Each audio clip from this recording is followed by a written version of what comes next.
Welcome to all my dear student और my YouTube channel Krishna physics classes. तो बच्चों आज हम बात करने जा रहे हैं फिजिक्स में एक और इंपॉर्टेंट टॉपिक के बारे में जिसका नाम है क्रिस्टल स्ट्रक्चर। तो बेसिकली क्रिस्टल स्ट्रक्चर जो है this is the part of the solid state physics, ठीक है ना। तो क्रिस्टल स्ट्रक्चर के बारे में आज स्टडी करेंगे। This is very important for the graduate and post graduate student, है ना, also for the BTech student. तो जो बीटेक हैं हमारे बीएससी स्टूडेंट हैं, एमएससी स्टूडेंट हैं, सबके लिए वेरी इंपॉर्टेंट टॉपिक है जिसके बारे में आज हम डिस्कस करने जा रहे हैं। तो बच्चों आइए बात करते हैं। सबसे पहले what is the meaning of the crystal structure. तो क्रिस्टल स्ट्रक्चर का मीनिंग क्या है? Basically 3 dimensional arrangement of any body which are having the atoms molecules, that is known as crystal structure. मतलब एटम्स और मॉलिक्यूल्स का ये 3 dimensional arrangement है। इस तरीके के स्ट्रक्चर को क्या बोलेंगे? क्रिस्टल स्ट्रक्चर बोलेंगे, ठीक है। अब कोई भी सॉलिड है तो सॉलिड की कैटेगरीज होती हैं। सॉलिड है तो what is the meaning of the solid? तो atoms are brought together to form the solid. जब एटम आपके पास आते हैं तो सॉलिड का फॉर्मेशन करते हैं।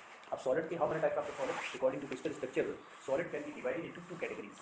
तो सॉलिड 2 तरीके से डिवाइड कर सकते हैं। First is the crystalline solid, second is the amorphous solid. तो चलिए हम बात करते हैं सबसे पहले कि क्रिस्टलाइन सॉलिड क्या होता है और अमॉर्फस सॉलिड क्या होता है। ये देखिए क्रिस्टल स्ट्रक्चर का डायग्राम है जो हमने डायग्राम में शो किया हुआ है।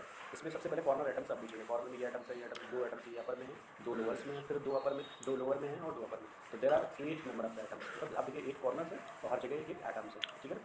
तो अब इसमें होता क्या है कि यदि इसमें 1 एटम पर कट करते हैं, ये पोर्शन एरिया में इसको कट करेंगे तो कितना पोर्शन कट होगा? क्योंकि पूरी ये कंप्लीट यूनिट सेल है और यूनिट सेल में नंबर ऑफ द एटम्स 8 है और एक पार्ट को हमें ये कट करना है तो कितना पार्ट कट होगा? 1/8।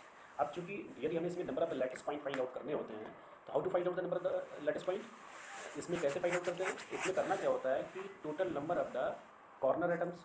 अब देखिए ये 8 सराउंडिंग सेल से मिलकर बनी है। ये हमारी कंप्लीट जो क्रिस्टल स्ट्रक्चर है ये 8 सराउंडिंग सेल से बनी है। यहाँ से काउंट करिए 1 2 3 4 5 6 7 8, है ना। तो 8 सराउंडिंग सेल से मिलकर बनी हुई।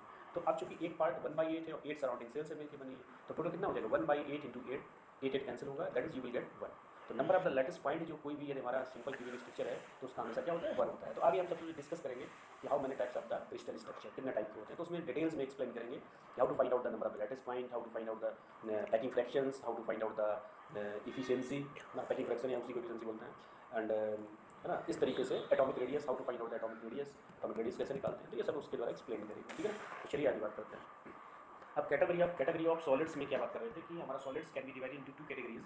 First is the amorphous solid and second is the crystalline solid. अब देखिए अमॉर्फस की जब भी बात करते हैं इसका मतलब इरेगुलर अरेंजमेंट ऑफ एटम्स और मॉलिक्यूल, मतलब रेगुलरिटी नहीं होती है। एटम्स और मॉलिक्यूल हमारे क्या होते हैं? रेगुलर नहीं होते हैं। और उनमें अमॉर्फस में हमेशा एक एटम्स या मॉलिक्यूल्स के बीच, एक एटम से दूसरे एटम्स के बीच का जो डिस्टेंस होता है वो बहुत कम होता है ना। तो short distance, short range order in their structure, इनके स्ट्रक्चर में शॉर्ट रेंज होता है ना। तो इसका कोई एग्जांपल जैसे जानते हैं ग्लास है, प्लास्टिक है, रबर है, तो ये सब क्या है? अमॉर्फस सॉलिड है, ठीक है ना। तो ये अमॉर्फस सॉलिड होती है। इसका हमने एक डायग्राम भी शो किया है जिसके थ्रू आप आसानी से समझ सकते हैं। देखिए ये डायग्राम हमने बनाया हुआ है। एक है आपका